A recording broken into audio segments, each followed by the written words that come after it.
Hey, what's up guys and welcome back to Anime King 2. And today I'm going to be giving you part 2 of what if Naruto was taken from his family and experimented on.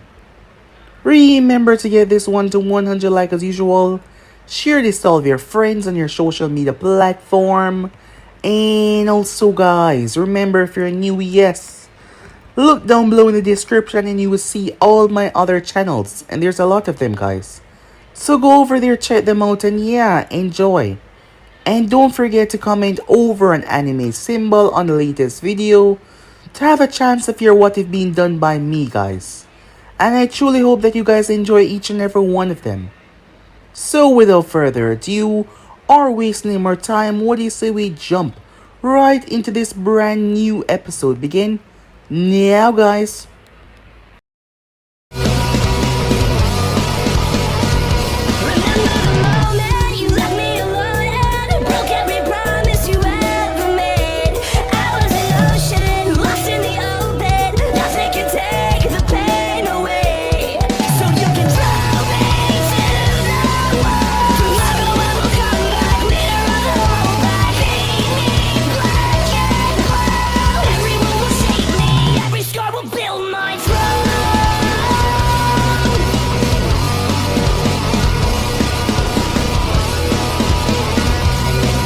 So, the last part that we left off.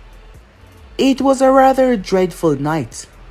Minato Namikaze stood tall as he was holding his baby girl Natsume in his arms. There was no other choice, and he had to tell Kushina that. She was angry, knowing the life of a Jinchuriki, especially after what happened tonight. However, there was no other choice. It had to be done. He was going to seal the nine tails inside of his baby girl. So with that, they performed the altar and performed the sealing. It seems like fate would not allow them to have a child. A few years back, they had a baby boy, but he did not make it through the birthing process. And that was a very remorseful and sad time in their life. And now once again their child would have to grow up without them. They were deeply crushed by that, but there was nothing much they could do. They would just have to face reality. The sealing went off without a hitch, as the nine tails was sealed inside of the baby girl. We then skipped to a few months back, where Hiruzen and Sarutobi had found Orochimaru experimented on children. 2 children were recovered, the others did not make it. Inoichi Yamanaka had been the one to talk to them, and even name them.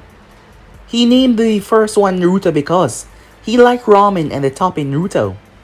The other one he named Tenzo. Tenzo had disappeared soon after that, taken by none other than Danzo Shamiro while Naruto was left at the orphanage. The woman there was a very kind woman as she took care of him, as Naruto saw her like a mother. She was saddened when he wanted to join the academy because he would be leaving here. However, she wished him luck. She really loved the quiet little boy. However, before that though, is when the nine tails had attacked, as Naruto had saw the beast. His hand was grabbed by someone and she pulled him away. She along with her little brother. She was the daughter of the clan heir of the Uchiha clan. He did not find it out until later though, when some time had passed. Hiruzen had discussed the proposition of Natsume as well. Those who were in the room knew that Minato was her father, as they had to make sure that this situation is handled delicately. So with that, she was placed up. Meanwhile, Naruto went to the academy, as he met her, Izumi.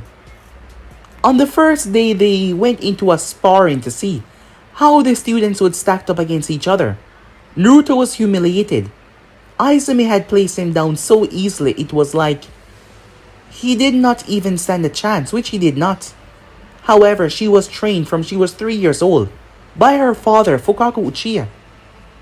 At first he wanted a boy, a heir, but after seeing her born, he cried. Yes, he cried so much, and he loved his daughter with all of his might, and nothing could ever change that. He had taken her towards a location where he showed her how brutal the shinobi world was. How many died, how many went through so much. She felt something as she made her way off. It was a sound, as she found Naruto playing a flute. He asked if he could be her friend, surprising her, as he wanted to get stronger as well. She agreed only if he bought her poke every now and again. A few years passed by. Naruto had met Shisui in that time. Shisui had taken the both of them on as pupils. He was training them. The graduation exam was not supposed to be until a few years, but Naruto accidentally let the academy find out that he could do the Shadow Clone Jutsu. And so did Izumi. So the both of them were up for early graduation. Fukaku heard that someone was up with his daughter and he would like to meet this person after Izumi said that Naruto was her friend. Coming over there, Naruto sat down with the man, as Naruto was nervous. Fukaku asked to speak to him alone as Izumi left. He asked Naruto questions. What was his interest in his daughter? It did not take too long for the man to ask him over the questions with his Sharingan activated, because this way, Naruto could not lie to him. Not that he was lying though.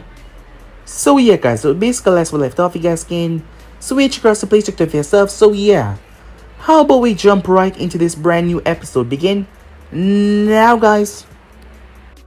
We begin this episode with Mikoto Uchiha.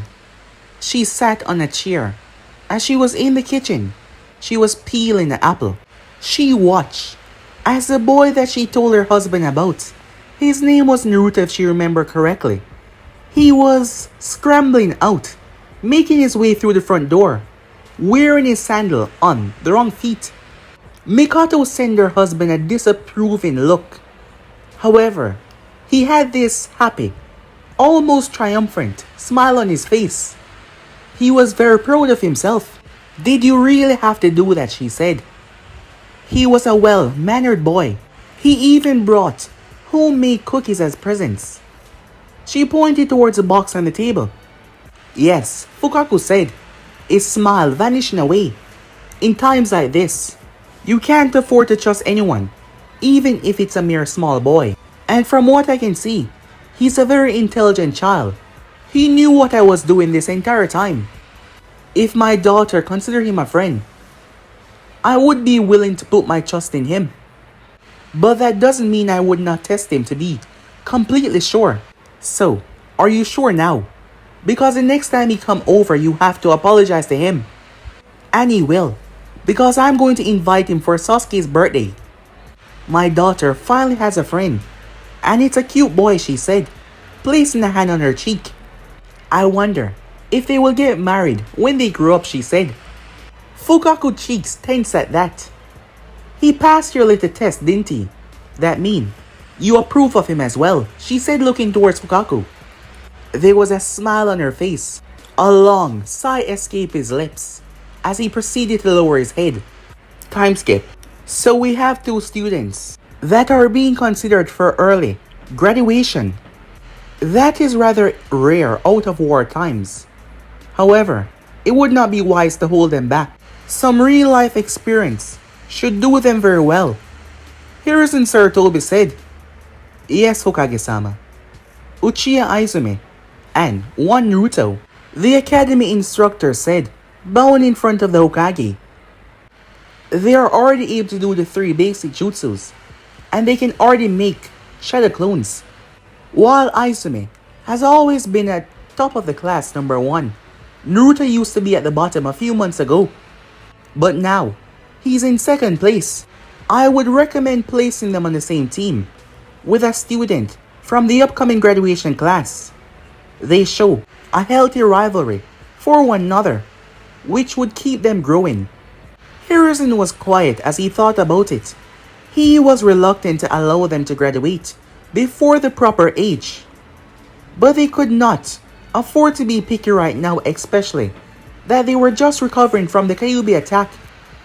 So be it then, I will allow it. You may go now, he said, dismissing the man. Yes, Hokage-sama. Once he was gone, Hiruzen turned his gaze towards the window. As he folded both of his arms behind his back, nighttime was coming down. Store owners were shutting their shops. as people were getting less and less on the street. It was times like this that he really enjoyed. Just looking over the village like this, watching it in peaceful times. It was a truly prosperous and nice feeling. His thoughts went towards the two children. His mind was focused more on Naruto than Izumi, the boy that they found in Orochimaru's abandoned lab.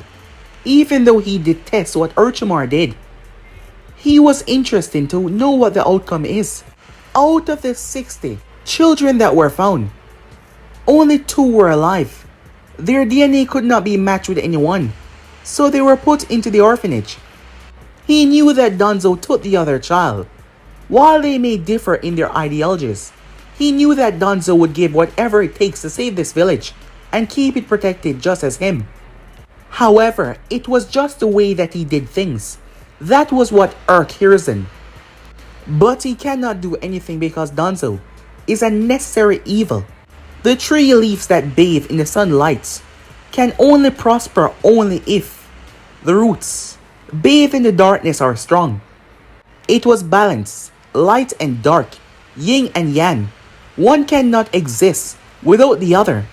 He took a breath as his mind focused on other things, such as the current situation with the Uchihas. How is he gonna solve that mess? Time skip. Oi, Kakashi. A very loud voice called out.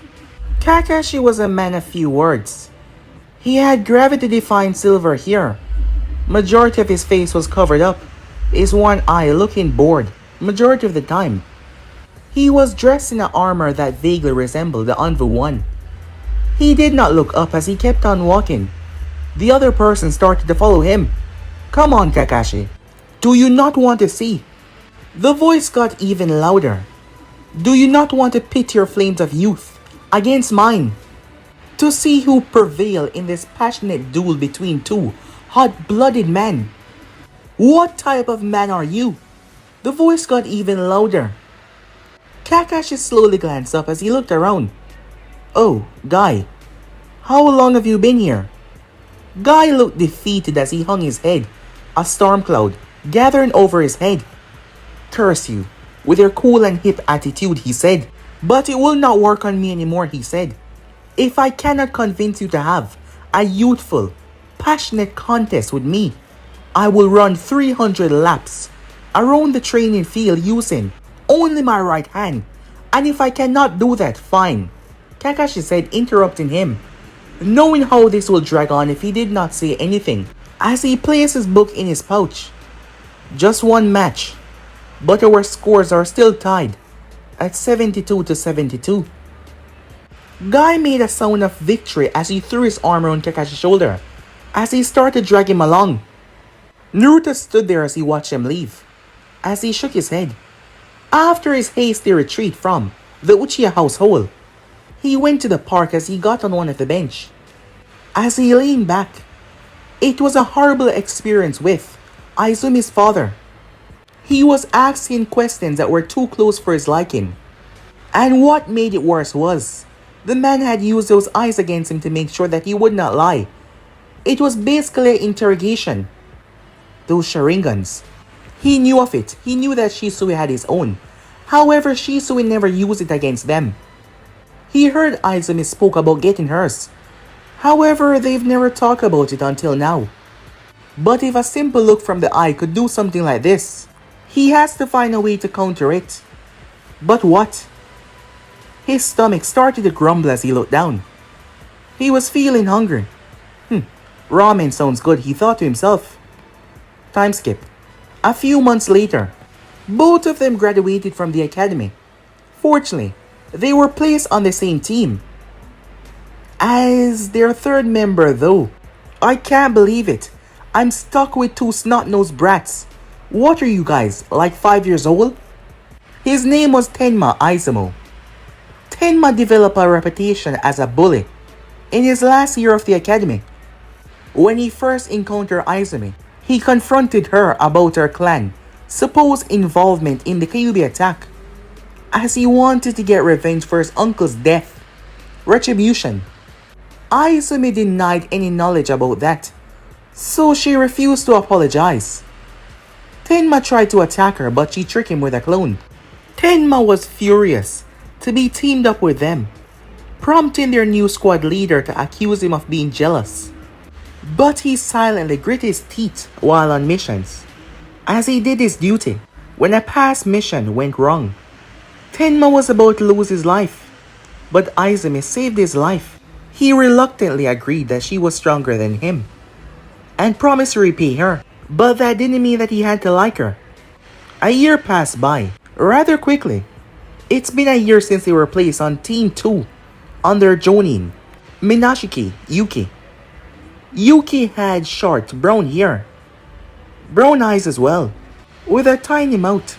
He appeared to be a competent teacher on the outside, but he had a rather nasty jealous streak when it came to brilliant genins that outclassed him in skills. At the moment, I am 9, and you should be grateful to us. Naruto and I are the ones that do all the heavy lifting in this team. The team had a rather strange dynamic. Tenma hated the both of them, and was constantly reminding them of the same. Izumi always bickered back with him, as Naruto played interference to stop their fights. Even though the older boy greatly annoyed him, he was still a teammate. And Naruto was ashamed to admit that he did not have many friends other than Izumi and Shisui, so he couldn't afford to be overly rude to potential friends. Even though they were not the most compatible, it was undeniable that the three of them were close friends. A year of being together would of course bring people together. However, if someone asked him, Tenma would always decline it. Team 2 has completed over 90 D ranks and 11 C ranks. They were gaining majority of popularity due to Naruto and Izumi. And right now they were on a mission. They were guarding the Fire Daimyo himself as he traveled to Konoha. Their main concern was getting the man to Konoha on time, because the roads were expected to be free of danger. Quiet down, you two. Show some respect when you're in the daimyo's presence. Their leader chastised them as he turned his gaze. I apologize for my shinobis, Daimyo-sama. Oh, it's quite alright, the daimyo said while chuckling. They remind me of my children when they were still young. Naruto was not looking at them as he was scouting the area. This was a vital mission, and it was crucial that it goes on without a hitch. Their Chunin exam participation depends on it. A rather familiar smell assaulted his nose, as Naruto knew exactly what it was. The smell of blood. Suddenly, the place was covered in a thick mist. Everyone quickly got on their guards. Their leader stopped them with a subtle gesture. Do not move until I say so. The three of them nodded their heads, but their sensei could not even see it. As he slowly moved forward in the mist, very carefully. As he went further into the mist, he felt his dangerous senses. They were screaming at him, telling him to get away from this place, to go as far as possible. But his pride wouldn't allow it. He's never left the mission due to it being too dangerous. Why must he start now? Soon, he could see the silhouette of a person. His body instantly tensed up as he got ready. Yet there was something about the person in front of him that inspired a deep fear in his soul. Perhaps it was the yellow mask that he was wearing with black flame-like patterns, or the long, dark spiky hair, or it was possibly the spinning blood-red eye through the single eye hole of the mask. An Uchiha? Quite possibly a rogue.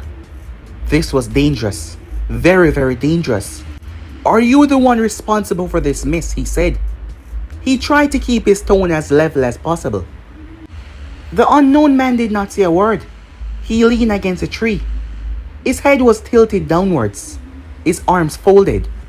He did not utter a single word, or did he move. The sensei shifted a bit, making sure that he would be in a comfortable position in case a fight broke out. He held the kunai in his left hand. This is the Fire Daimyo entourage. Please step aside or I will have to use force, he said. Is that so? The man finally spoke in a dark and intimidating tone as he rubbed his chin on the mass. "I don't think I will," he said. The clearing erupted into a chaos of blood and gore. The moment he said that, Yuaki, their sensei, had no time to even blink or scream. His head decapitated from his body. The smell of blood permeated through the air.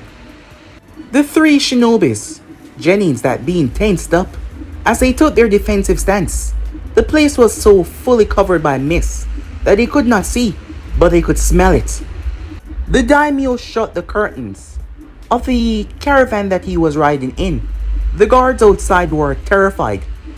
For 1 minute straight there was a silence that seemed to stretch on for eternity. They fear. What might have happened? The mist then slowly cleared, and they witnessed their sensei's body lying in his own blood. His severed head lying right beside him, a horrified look on his face. Tenma emptied his stomach where he stood. The guards were terrified, their whole body was trembling. They considered releasing the vehicle and just running for their life. Izumi and Naruto quickly stepped to the front in a defensive position. This was turning out to be the worst possible situation ever. The most vital member of their team was taken down without even a fight. Naruto felt his heartbeat increasing rapidly. The fear of being weak once again overtaking him. Who's to say that the man won't just kill them where they stood? He certainly had no problem of doing that, considering what happened to their leader. Sorry about that. You see, we had a disagreement. I wanted him to die and he wanted to live. So we countered with his death. His tone was unapologetic, like he was mocking them in a way, which he was. This was not a fight that they could win, and all of them knew that. Izumi was the one that spoke. "What do you want from us?" she said. "It doesn't matter what he wants. If we don't do anything, we're gonna die," Naruto half shouted and whispered. The man looked into Izumi's eyes. He clicked his teeth in disappointment. One more push, he thought to himself. Tenma stepped forward with trembling legs. However, they became firm as he stood there. He took a kunai out of his pouch and dropped into his stance. He looked over his shoulder into Izumi's eyes, a resigned look on his face. He then looked at Naruto with a nod. "I'll try to buy some time," he said, his voice shaking. "Escape as soon as I charge at him." He gulped. "At least I won't die in debt to a toddler," he said. He did not give them time as he charged forward at incredible speed for a genin. However, there was no time as a blood-stained sword exploded out of his back, splattering blood everywhere. The masked man flicked the blade and Tenma was thrown toward the trees. Naruto heard an ear-piercing scream, filled with such anguish. He was surprised to see that it was Izumi. Her hair was covering her face as she bowed down, still crying. The masked man then chuckled, and something snapped in Naruto. This man had just killed half his team in cold blood. Tenma, his friend, and his sensei presence felt comforting to him. He killed them, and he was laughing. "Excellent," he said as he started to clap. "It should make the kill more enjoyable." You bastard!" said Naruto as he looked up, his eyes filled with a rage. "I'm gonna kill you!" A violent unroar of power. It swelled in him, begging to be released. He slammed his hand together as that power exploded out. He roared out to the sky. Trees exploded from beneath the man. It split the earth and bound him. The trees kept on growing thick branches. The earth shook as the place was trembling violently. As Naruto pushed it all out, he dropped to one knee as the entire place was surrounded by trees, covering it completely. Naruto himself was shocked. Of course he knew what this was. The first Hokage, Mokuton, but it was not passed down to the man children. So how was it possible that he used it? Was he related to the first somehow? Could that be the case? There were many questions within his mind. However, he shoved them all away when he noticed something truly terrifying. The masked man stepped out of the forest that he just formed, completely unharmed. Not even a scratch on him. He started to chuckle. So, it was true after all. I have to say, I had my doubts when Zetsu brought me this information. After all, it's not every day a wood-style user is found. It seems the only thing that the both of you needed were a simple push. The man then turned and walked away. He was making his way to scout potential members for his organization, and Zetsu had brought a rather interesting piece of information. The Uchiha princess, said to be one of the most skilled of her generation, with incredible potential, and a wood-style user with a natural affinity. He knew that this boy was one of them that Orochimaru used for his experiment. However, this was not just because of said experiment. Just one look at it telling him that this was natural, but how? That he did not know. It seems like he will have to pay the snake a visit. Maybe he could recruit the Sannin as well. His body started to be sucked away in a swirling vortex. We'll meet again, hopefully. The both of you are stronger the next time we meet. For your own sakes. With that, he vanished, like he was some sort of ghost, as Naruto's face hit the ground. He did not show it, but using that jutsu felt like it would almost kill him. His eyes drooped as he hung at the edge of unconsciousness. The last thing he noticed was looking into two concerned red eyes as someone called out his name. Time skip. The next day, Naruto woke up in the hospital bed. Apparently, during the chaos, the daimyo and his guards were able to flee. While Naruto was unconscious, Izumi sealed her teammate and sensei corpse in a scroll and placed an arm around his shoulder and carrying him towards one of Konoha outposts. A message was quickly sent and envoys were sent to escort the both of them back home. Hiruzen gave them a week before they had to give him the mission briefing. He delayed it. He gave them time to mourn and recover. Naruto was discharged in a few hours from the hospital because he had no physical injuries and he was fine, just exhausted a bit. The funeral. Tenma's family was there, Naruto and Izumi. Their sensei lived alone, so he had no family. Only a few colleagues came. It did not rain that day. It was a clear, sunny day. It contrasted the feeling that everyone was feeling at the moment. Tenma's mother did not stop crying, and she would even look at them with loathing in her eyes. Almost scorn, hating the fact that her son was not here and they were alive, but she never did approach either of them. They did not speak to each other. They did not even talk about each other's newly awakened powers. They just remained silent and stood there, unmoving as they did. After hours of just standing there, the sun set as the both of them went their separate path. They did not look back. Time skip. Izumi's parents were worried, but they acted like nothing was out of the ordinary. For Fukaku, he had no idea how to console someone, especially a child that had their whole team murdered in front of their eyes.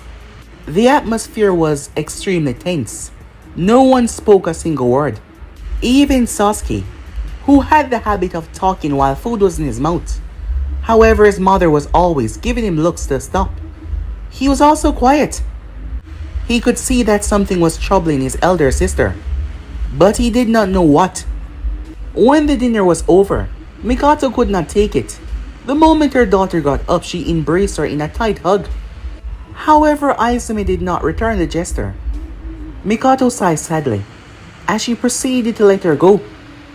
She set her plates in the sink as she went to the backyard, just sitting down. As she leaned herself right near to the door, she gazed up towards the beautiful moon.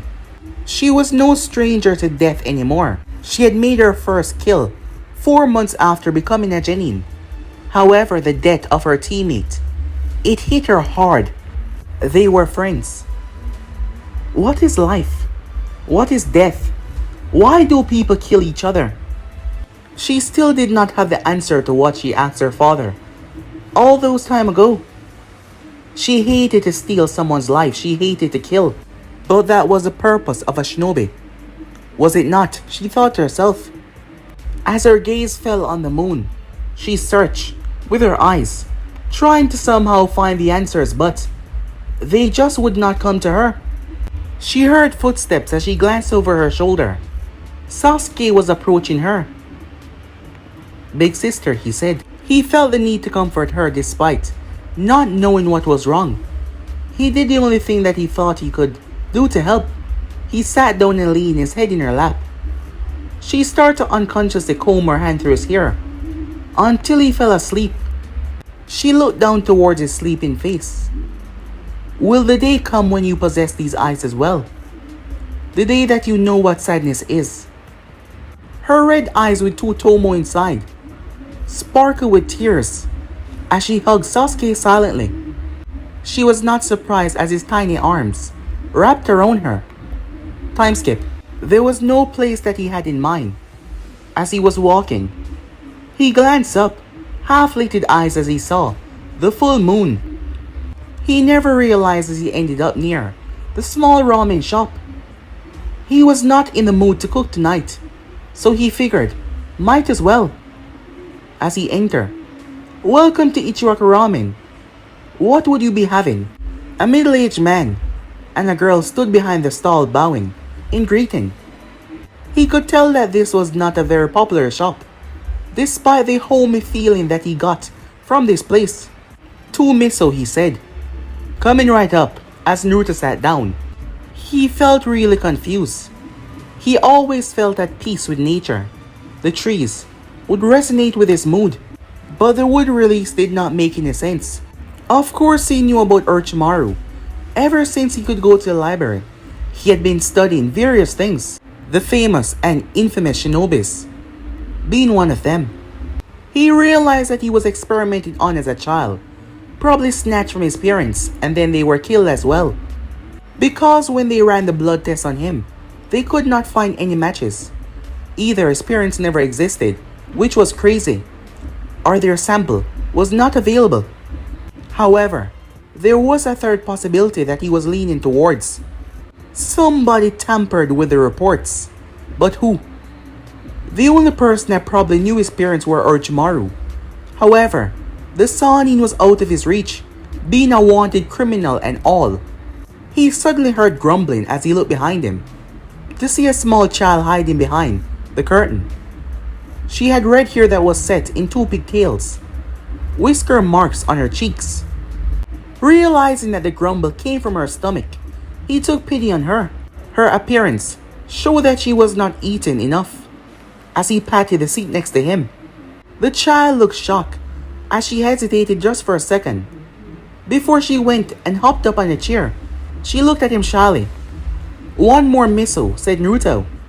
"Coming up," the voice said.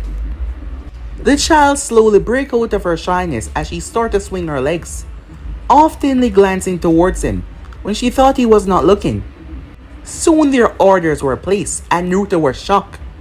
He has been eating ramen for years now, and none of them ever taste like this. His shock must have shown on his face because the chef was smiling proudly. He ended up having 2 more bowls, and to his surprise, the girl was able to match him, bowl for bowl. She then patted her clearly bloated stomach as she burped shamelessly. He looked towards her and sighed. Both of them then left the stall. That is when he noticed how short she actually was. "Let's get you back to your home. Do you know where it is?" She looked away as her gaze found the ground. "Do you have somewhere to spend the night?" he said. She looked at him with squinted eyes as she smiled somewhat embarrassingly. However, it looked incredibly sad to him. "The orphan lady won't let me in anymore for being a bad twins. And a bad girl. But it wasn't me, she said, as she fumbled her words. They called me a tomato first. Naruto was shocked. Why would Granny do that, he said. It sounded truly ridiculous to him. Kicking a little girl out to fend for herself. She wouldn't do that. You know the old lady. The other kid said that she was very ill. And the new one won't let me come in anymore. As Naruto stopped in his tracks. But I think that she's just taking care of some other kids in the other orphanage. She was always very kind to me, the small child spoke up. As Naruto looked down towards her. What's your name, he said. Uzumaki Natsume, she said. Thanks for treating me ramen. It was the best, you know, she said to him, with a grin. As Naruto wondered, what type of monster was this new matron to keep this innocent child out? I'm Naruto, he said. You can sleep at my apartment tonight, and we'll see what we can do tomorrow. Really? Also, your name is Fishcake. Yes, Fishcake, said Naruto. Are you happy now, he said, as he was used to it. She started to giggle. He sighed as he started to walk. However, there was a slight smile that came on his face as he walked ahead. Things may be difficult now, but that doesn't mean that they won't get better. He just had to persevere, and he would find the answers that he was looking for. Time skip. In a dark room, illuminated by a few candles, a door creaked open. Orochimaru-sama, a male voice spoke up. Everything went according to your plans. The child showed great promise. A pair of golden eyes had a sick, twisted look inside of them, followed by a dark chuckle. Time skip. Uzumaki Natsume was born on the dreadful night of the Kyuubi attack 4 years ago. As many people had lost a lot of people that night, she was put in the orphanage in the earlier months of her life. The first thing she noticed when she started to understand things was that people treated her differently from how they treated others. She thought that she might have done something wrong. As she grew, the only person that ever showed her kindness was the old lady at the orphanage. Until one day, she stopped showing up. There were rumors that her health was bad. Natsume was incredibly sad about that. When the new matron showed up, her worst fears came true. This new matron looked at her with the same eyes that everyone else looked at her with, filled with hate, disgust, and fear as well. And the other kids learned from her. Obviously, if the new matron did not like her, that meant something was wrong with the redhead. They never let her play with them. And there were 2 kids that always steal her food. And whenever she complained to the matron, all she got was a slap on the cheek for lying. So she stopped complaining. As the kids became more bully, and they started to do it daily, with the teasing. However, one day, she had enough. Hey, what's that? You finished your lunch already? Where is our part? She was pushed on the shoulder. Looks like she need to learn her lesson. She was once again pushed, this time a bit rougher than before. She glared into their eyes. I'm not giving you anything, she said. The dumb lady only gave me half of what everyone else gets. Her face became red with anger. Say that again, you freak. I said, I'm not giving you anything, she yelled. The 2 kids laughed. Look, she's turning red, just like her hair. She's a tomato. Tomato. They kept on teasing. She snapped. She swung her fist and punched the boy down to the ground. She then jumped on top of him as she started to bite the living daylight out of him. He started to punch her as he was screaming. Stop, he screamed. The other kid came to his rescue, but she pushed him down as well and jumped on his chest. She then started to punch him over and over again. Her face got bloody. There was no tears in her eyes, only pure, raw anger. Her hair was a mess. She finally stopped hitting him as they ran. They ran away. They started to scream that she was a monster as she made her way towards the washroom. Seeing herself, she started to cry, as she only saw a broken little girl in the mirror. Soon after that, it was clear that they complained to the matron, and she finally got an excuse to kick her out. "Don't come back again, this is a place for kids, not for freaks," as she slammed the door right in her face. She fell over as she dropped on her butt. Her lips started to quiver, and she realized that they kicked her out. To fend for herself on her own, she picked herself up as she dusted off her clothing. It was the only thing that she had on her right now.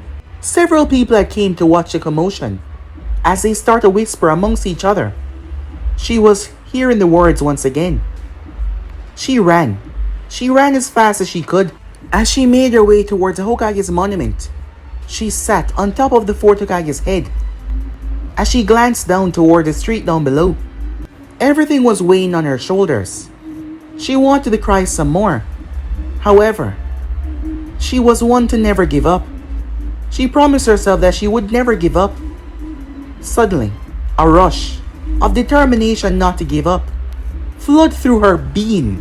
She got on her feet as she held her head high. "My name is Uzumaki Natsume," she screamed, "and I'll make you all acknowledge me one day. Remember that, you know?" She screamed out to the heaven. Her recently broken mood had vanished away as she started to laugh. She would never, ever give up.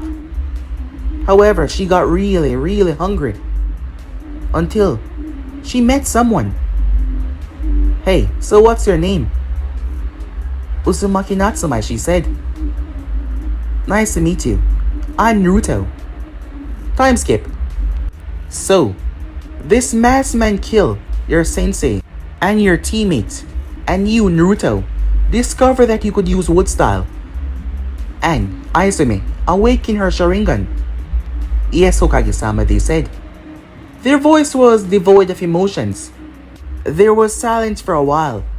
Hiruzen took a puff off his pipe. "I am truly sorry for your loss," he said. "As the Hokage, it pained me when any of my people die. I hope you two will be alright. It was truly a tragedy, and we will be looking further into it," he said, as he took a breath. "But on to other matters. We cannot allow the knowledge of Konoha having two wood style users to spread until you reach the rank of at least Jonin. The wood release was no normal bloodline. If word was to spread that the first Hokage bloodline still exists, it will cause unrest from the other nations. The leaders would send assassins after him before he could reach his full potential, and the peace right now was shaky at best." Naruto looked at him shocked. There was another one? He thought to himself, looking at the old man. "I know what you must be thinking, and yes, it is true. I believe the two of you are somewhat acquainted already. He was able to awaken Zafinti quite earlier, from what I've been told. For the next Chunin exams, we'll have him as your third member. I will arrange for one of my Jonins to act as your squad leader for the time being, and I have no doubt that the both of you will succeed." He smiled. "In the end, we will not let you down, Hokage-sama." However, as Hiruzen dismissed them, Naruto did not move as Izumi looked at him strangely. He shook his head. She shrugged as she went out of the office, leaving the two. "You have something else to say?" Hiruzen asked. "Yes. Permission to speak freely." "Granted. I found a child, a little girl. Her name is Natsume Uzumaki." Hiruzen tensed as he heard the name. She was barred from entering the orphanage by the matron, and she had no place to sleep for the night. The Hokage gripped his paperwork tightly as he heard that. "I offer her asylum in my own home," said Naruto. "However, now, I do not know what to do. I do not consider myself capable of taking care of a child," he said. "She's waiting on the other side of the door as we speak." Hiruzen was saddened by this information, but he could not say that he was shocked, as he was afraid that the status would be leaked, and it would come to this. But he had faith in the people, in the will of fire, but it seems his faith was misplaced. He frowned. The majority of the populace, they were hostile towards her. He could not trust anyone to not kill her while she sleep. If he entrusted a guardian for her, the only thing he could do now was give her her own apartment and have his envoys guard her from the shadows. Send her in, he said, as he was talking to his receptionist when he pressed the button. I'll take it from here. You're dismissed, he said. Naruto nodded as he left. Later that evening, Naruto realized that he was being followed. He tried to shake them, but it didn't matter what he did. He was still being followed. He tried to turn. So he decided to finally just face them, his hand extending towards his pouch. However, the person that was following him was an envoy. Well, he resembled an envoy, but his mask was blank. From what Naruto knew, envoy wear animal masks. Jenny Naruto, Danzo-sama wished to meet with you. You are to be at this address in 30 minutes. Do not make him wait. The guy was gone in a sunshine. As Naruto checked over the piece of paper in his hand, why would some old council member want to meet him? When Naruto arrived, he realized that it was a training area. However, there was no one there.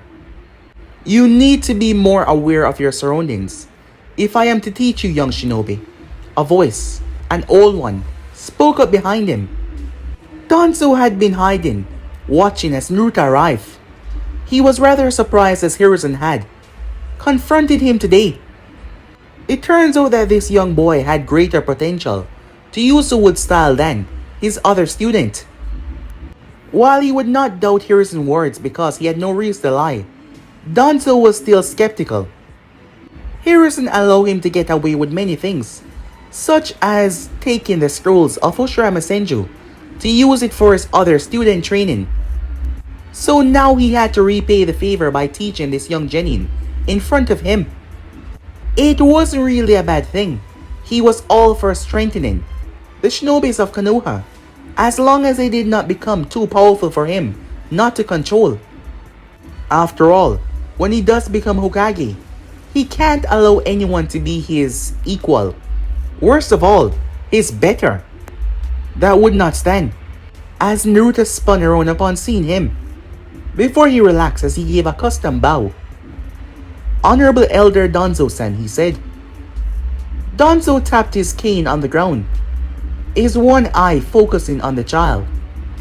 I am to teach you to hone your abilities in wood release and your instincts since I've been made aware. Danzo set his gaze firmly on the boy. For the next 4 years, we will train here daily, and I do recommend that you take these years seriously. I will not waste my time with someone that is not motivated to learn. Naruto was surprised, but he thought it was for the best. But he was still somewhat weary of the one-eyed old man. When he first met Fukaku, Naruto was warned to stay away from him. Fukaku did not give out a lot of details, but he did not hold Danzo in high regards. That was certain. I am thankful. I almost killed myself when I awakened my bloodline limit. I do not wish this gift of mine to go to waste, Naruto said. You must be familiar with my other student. Danzo performed a sudden hand gesture as someone appeared, kneeling. Stand up, Kino, Danzo said. As the person got to his feet, he was wearing an old-style headband that was resembling of Tobirama Senju.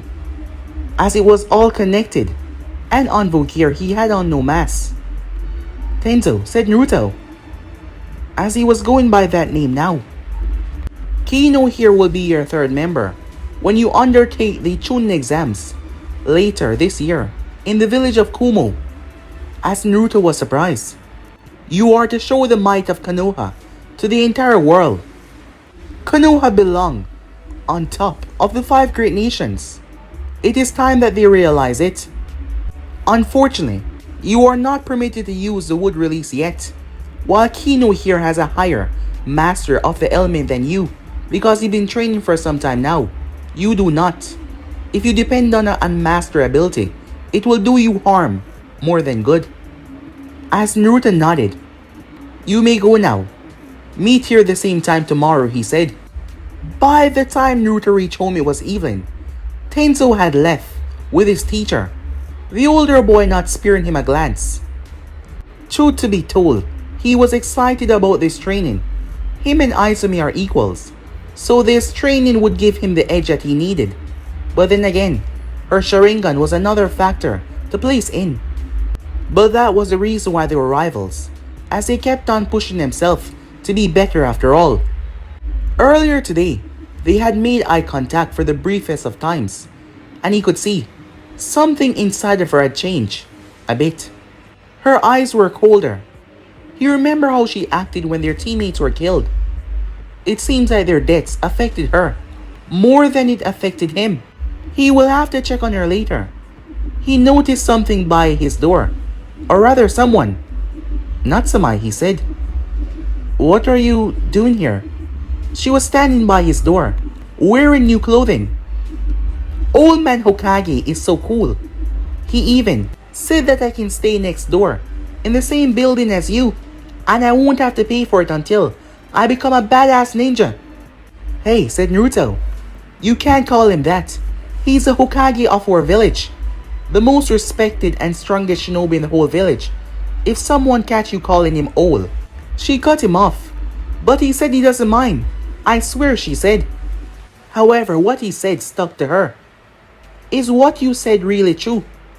The old man is the strongest and most respected. Of course, said Naruto.